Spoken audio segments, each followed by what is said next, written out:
There we go. All right. Hey, everyone. It is Wednesday. Woohoo! Another Conversations on Vitality. The one and only Ariel Jarvis is with us today, as usual, with every Wednesday. James Gardner here as well. And we are going to talk about prevention, proactivity, and everything in between in terms of understanding that health and wellness in the cold and flu season isn't really about cold and flu season. It's about being proactive 24/7, 365 days a year. And what we're going to talk about today are some tips, tricks, and also just some educational nuggets to better equip yourself for the day ahead, for the moms that Ariel works with, the moms that I coach as well, that are back with little ones that are in the disease bags of school and all of that. It's something that's unavoidable this time of year. So let's break it down, Ariel. Let's talk. Let's first talk why is there a cold and flu season by society versus it's always there, Mhm, right? So mhm. why is there a season? The reason why is because we change seasons, we lose sunlight, and every single cell in your body has a vitamin D receptor, which helps your immune system get produced. So if vitamin D goes down, your immune system becomes weaker. So we have less sunlight. The second thing Hmm. is as we go through a weather change, temperature decreases. Certain signals in the body require certain temperatures to regulate it so that it's optimal. So now we have less vitamin D and it's cold. The third thing is people are not as aware of their diet. And so in the summer, you're eating more fresh fruit and vegetables, lots of water, you're exercising more, you're getting more direct sunlight. All of those things, all of those variables decrease tremendously in the winter or in different climates. So, one thing you need to think about is covering your thymus gland. That is where your T cells and B cells are produced. That is temperature sensitive. So, this area needs to be covered so that it regulates a certain temperature. The other thing you want to think about is your adenoids, your tonsils. All of this area is part of your immune system. You have three lines of defense when it comes to your immune system. So if the first line fails, you have the second backup. If the second fails, now we bring in the killer cells, which is the third line of defense. So it's Ooh. very, very important. Your first line of defense is your skin. So T cells, B cells. Yes. Break it down. What's the Coles Notes version of what they do for us? Yes. So you have your macrophages and your neutrophils. These are your white blood cells. For every 600 red blood cells, you have one white blood cell, and its job is to manage and maintain all 600 cells, red blood cells, to be healthy, to be optimal. So you have one bodyguard for 600 people, in Wow. terms. You need to make sure that you are on it with your diet. And in order for that white blood cell to function properly, it needs to have proper vitamin D, zinc, vitamin C. You need to cut out the mucus forming foods because bad pathogens hide in mucus. Viruses, fungus, mold, candida, bacteria, parasites, they find mucus and they hide in it, and then they actually create more inflammation in that area. And mucus is stored in membranes to protect the pain receptors so that you don't feel pain. Your body will actually do an adaptive response. It will create a mucus barrier so that you're not constantly in pain all the time. So if you're eating a lot of mucus forming foods like alcohol, dairy, meat, starch, processed food, fast food, deep fried food, all of those are mucus forming. And mucus will build up in the sinuses. And then what happens? The bad bacteria goes in there, starts to conjugate and reproduce more bad cells. And then you create more inflammation because remember, bacteria, they poop, they pee, they throw off the pH. Okay. They poop, they Then pee, they throw off the pH in our body. that's right. There you go. So it depends That's a mic where you're drop weak right for. there. Say that again. Right? Sorry. So it really depends where they are, right? So if you have a sensitivity in your sinuses, then that's where you create a lot of mucus. Well, that's where you're going to Yeah. get a lot of inflammation, and then you're going to get sinusitis or anything, congestion, headaches, Mhm. things like Yeah. that. Or maybe it's your lungs, right? So that's going to be your weak point. That's where the mucus is going to form. Or maybe you have IBS or a lot of digestive issues. Well, the mucus is going to form along those endothelial cells that line the intestinal wall, right? So the mucus will form in different membranes. Your body is like an onion. You have all these different membranes, and that's where the mucus will form, and that's where the bad pathogens will hide. So we want to make sure that we're really avoiding the high mucus forming foods in the winter. Mm. So you want to do, we all want the comfort food, but maybe avoid the cheese and the wine, right? So if you're going to make a soup, lots of vegetables, using things like buckwheat or quinoa um, instead of other gluten products. Or if you're going to make a pasta, make a gluten-free pasta and make it with no dairy. Like those sorts of things, all those comfort foods, we really need to be mindful about that. And you mentioned, I think you actually mentioned to me when we first met too, with my so-called cheese addiction, to if I was going to still have cheese, to switch more towards like goat cheese and things like that versus the cheddar and things, which is always my go-to, and that's because of the casein. Is that right? What's So the yes, the casein as well as the lactose, which is the sugar molecule, as well as it's just the processing. So goat is a little bit, there's less steps involved for processing, whereas anything from a cow, which is a female, right? So you're getting all the female hormones because it comes from a female animal. And as a man, you don't want to have anything imbalance your hormones. You don't want to be taking on too many female hormones as a man. And so also because it's an animal product and because of the processing, your body naturally, when you eat cheese from a cow, you're going to make more mucus it's a protective mechanism. right? And because, for some people, their respiratory or sinuses could be their weak part.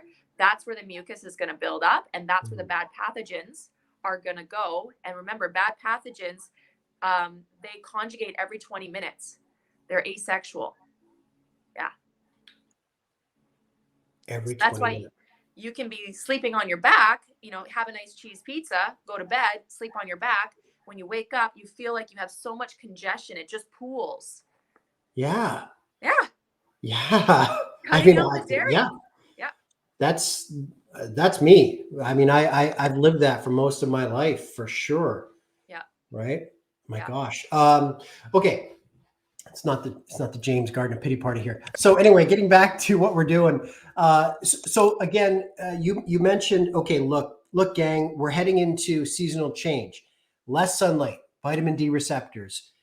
Temperature is a big thing because there's a shift in temperature, and what I like is you were saying too that we have to be mindful of these areas, this area right here, to protect and keep at an optimal temperature. So for this to work for our killer cells to our TC whatever be Our lymphocytes and our macrophages and our killer cells. Yeah. all that All that beautiful jazz. stuff, for those to really work, they have to operate at a certain temperature. Yeah. You have to be mindful of that. Perfect. Yeah. What And else? just to make a little note, Yeah. so what is a temperature regulator? Your thyroid. That's why we need to cover this, because your thyroid balances out your temperature. Your temperature should be about 37 degrees Celsius internally. And so if that's the way your ecosystem, your good bugs, you have more good bugs than more good bacteria than human cells. So you're actually a walking bacteria. And so everything requires a certain temperature and state. It wants to be in homeostasis. And also, you have to think about ionized water. When you're drinking ionized water, you're increasing the level of oxygen in the blood. No bad pathogen can survive in an oxygen rich environment or an environment around salt. So, if you are Mm. someone that has sinus issues, get your butt in the salt room, breathe salt wellness. Start doing that during the cold and flu season, and it will prevent you from Mm. getting all kinds of stuff. Yeah, because you had said earlier, we've talked about this in other episodes. The great thing about salt is it goes after the mucus, and it helps to remove the mucus from the body. And so what you said earlier is pathogens live in the mucus. So now with salt therapy, for example, we grab hold of said mucus with pathogen in it, and we expel it out of the body. Absolutely. Yeah, Yep. Bring yeah, your perfect. Kleenex. Exactly. Yeah. Cool. Um, so share with us then the like what's a protocol? Like if Ariel said, okay, you know, here's what I recommend everyone, and we know that what we do in terms of vitality wellness is really getting to the root cause of the individual. Each individual has their own steps to optimize their vitality. Uh, and with that being said, there are some go-tos. So, for example, maybe you can share, X number of units of vitamin D. Do this, do that. Yes. Yes. Fire away.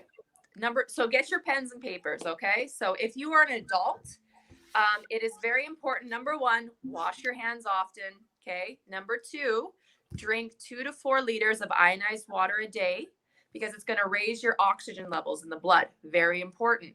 Number three, for supplementation, you want to take vitamin D between 1,000 to 5,000 international units a day for prevention. 10,000 if you're really sick, but only for a short amount of time. You want to take zinc.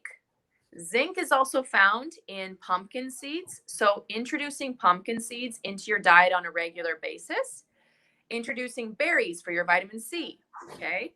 So the zinc, the vitamin D, and the vitamin C, those three, very, very important during the cold and flu season every single day, either taking it through a supplement or nutrition. Berries, fruits, nuts and seeds, quinoa, all your green vegetables, and high protein, but clean protein, right? So you can do either plant-based protein or you can do chicken, turkey, eggs, and fish, but it always has to be antibiotic free, wild, and just a clean organic source, nothing quick, nothing deep fried, right? And then you want to make sure that you are avoiding the foods that are going to create the mucus. Yeah. So I know we have Halloween, we have Christmas, we have Thanksgiving, we have all of these amazing things, but they're all back to back. And then the variables, not enough sunlight, not enough exercise, not enough water, maybe too much alcohol. It is a perfect combination of for you to get the cold and flu. So what I would suggest is, yes, indulge in those things, but just be mindful about your Monday to Friday. Yeah. Making sure that you are avoiding alcohol, because alcohol actually reduces your oxygen levels by 700 units per drink. That is crazy. So alcohol is a big one. The second one is dairy. Go plant-based. There's a lot of plant-based cheeses and beverages. So I would suggest that. I love getting gluten-free oat milk, but it has to be the unsweetened, because now you're just adding sugar. And a lot of these options have high sugar. So you need to take a look at the sugar content. Sugar actually affects your white blood cells for 72 hours if it's not a natural source. So pure honey actually has probiotics. That one you can use. And pure maple syrup in small amounts is okay. And fruit. So those are your sugars. I love to use a little bit of dates, grind it up and throw it in your smoothie. It tastes delicious. Or use dates for baking, but really stay away from all the processed sugars. The reason why is because it slows down your white blood cells from navigating. So your white blood cells, think of them as like a shark. They're going through your body. They're looking for bad pathogens. Well, they're going to be driving drunk if you're consuming sugar all the time, right? So I love my little analogies. They're not actually drunk, but they won't be functioning and they won't be aware of what's going on in your body. So you want to make sure that. And then number one as well, I'm so sorry, but exercise. So many people don't exercise. You need to sweat. Your lymphatic system does not move itself. Your cardiovascular system but the lymphatic system requires you to sweat and move. So you need to go and clean your house, or dance to your favorite song in your kitchen, or go do infrared hot sauna, or have a hot bath, things like that. You need to clean out your lymphatic system. Okay. Exercise is so important. It reduces your chances of getting 13 different types of cancers, colds, and flus. So exercise, exercise. Okay. So Ariel, what I want to, where are we at in time? Yeah, we still have some time here. I want to love to talk about the correlation between protein and amino acid, and then the role that amino acid plays.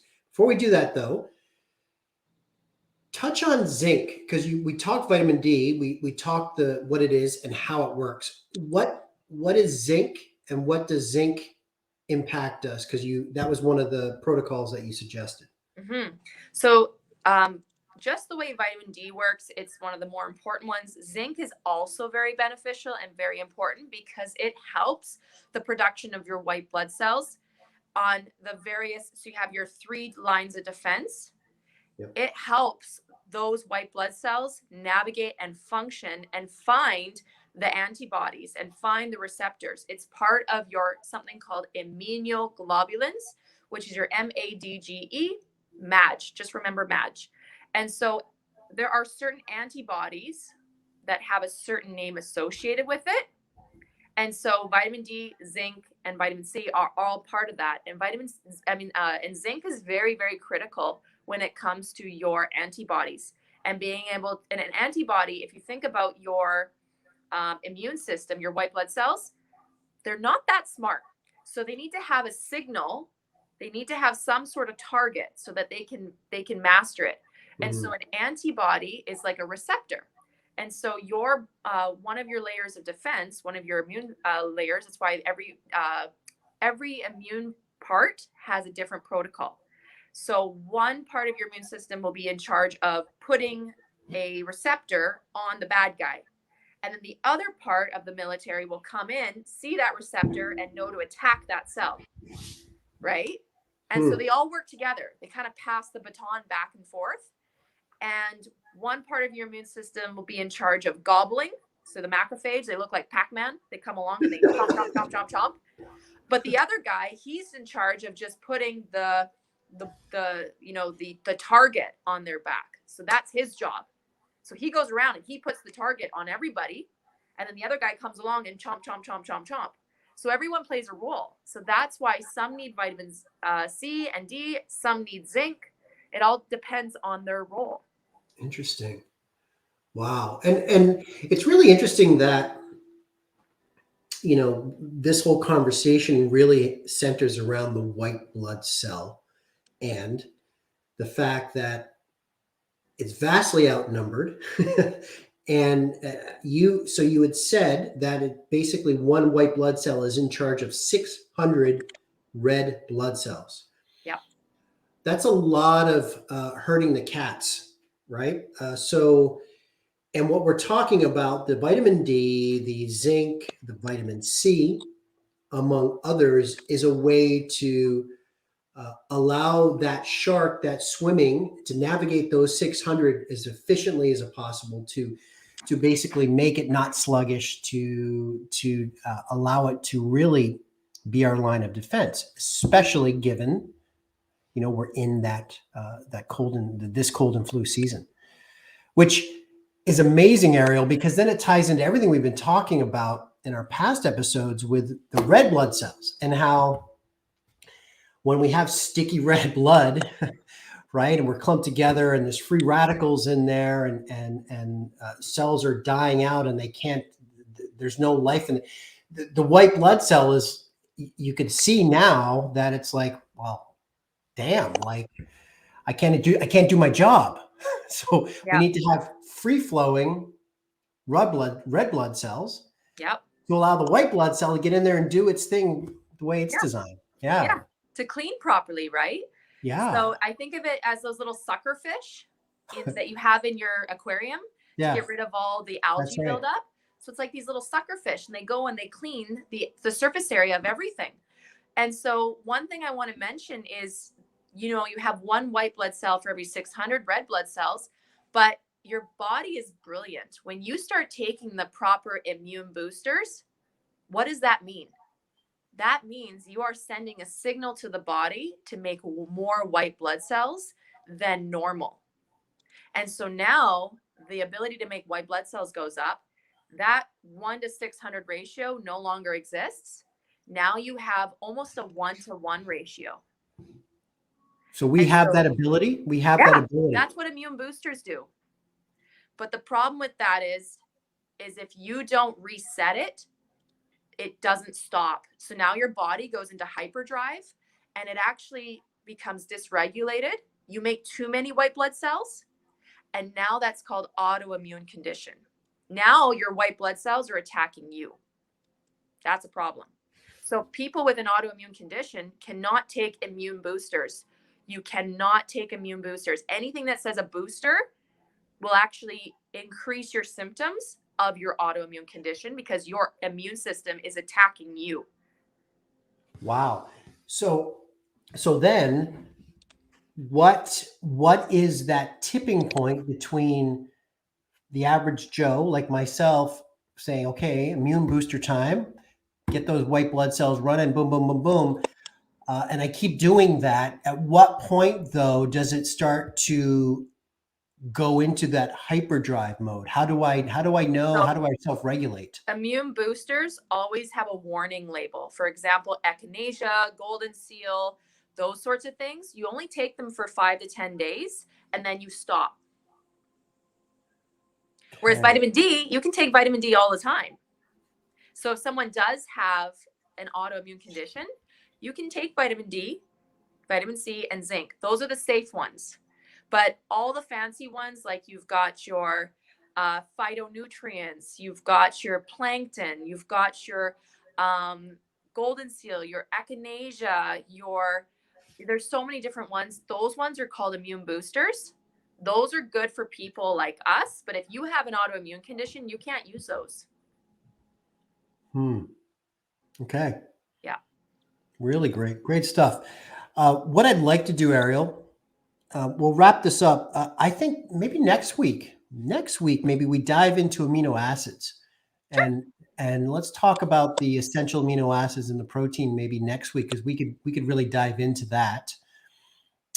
So again, gang, just to kind of tie this all up in a neat little bow. Ariel has shared with us a lot of insight into, cold and flu season. It's a seasonal thing. Why? Temperature regulation, sunlight are issues. These are things that we talked over the last 4 weeks in terms of part of our Vitality superhero formula of how to self-regulate when we're aware of these things. A protocol of vitamin D, zinc, vitamin C, of course, staying away from mucus-heavy foods, dairy, things like that. The comfort foods, again, those are things that we tend to gravitate to this time of year, and there's a price to pay. There's a price to pay. The bad guys love to live and hang out in their hammocks in the mucus in our system, and so we need to be mindful of that. And just be proactive. Again, how we started this conversation, Ariel, is proactive. As you mentioned, we're in this time of year. This is the time. There's Halloween, there's Thanksgiving, there's the holiday push. There's a lot of nutritional decadence happening. And we need to be mindful. And we want to enjoy life. And what is that rhythm? And what are we willing to pay the toll to enjoy that? And that's something that each of us can self-regulate on our journey to wellness. So, my dear, is there anything else that you want to chime in with today? Well, I just got to say one thing. I know we were going to talk about it next time, but just super quick, because I know everyone's sitting on their edge. Your white blood cells are made of amino acids. We will touch more on this next time, but eat your protein. Very important. That's the one thing I have to say is eat your protein. Okay. From Ariel Jarvis, what is the marker of protein? I've heard many different things as a fitness guy, X number per body weight, grams, this, that. What's your take? It has a lot to do with your athletic performance, and it has a lot to do with your blood sugar. If you're a type of person that needs to eat more frequently, then you need to make sure that you're having 30 grams of protein with every single meal. People don't eat enough, and people eat large portions. So smaller portions, 4 to 6 times a day, no bigger than your fist, 30 grams of protein with every meal. Wow. There it is, gang. Okay. We're going to dive into this next week. We'll continue the white blood cell discussion. This is great. White blood cells are made up of amino acids. We're going to dive into that next week. Awesome. Ariel, you're amazing. You're amazing. Thank you so much for watching. Thank you, everybody. Mad love to the courageous. Ariel, have an amazing day. And we'll see y'all next week, gang. Cheers. Bye.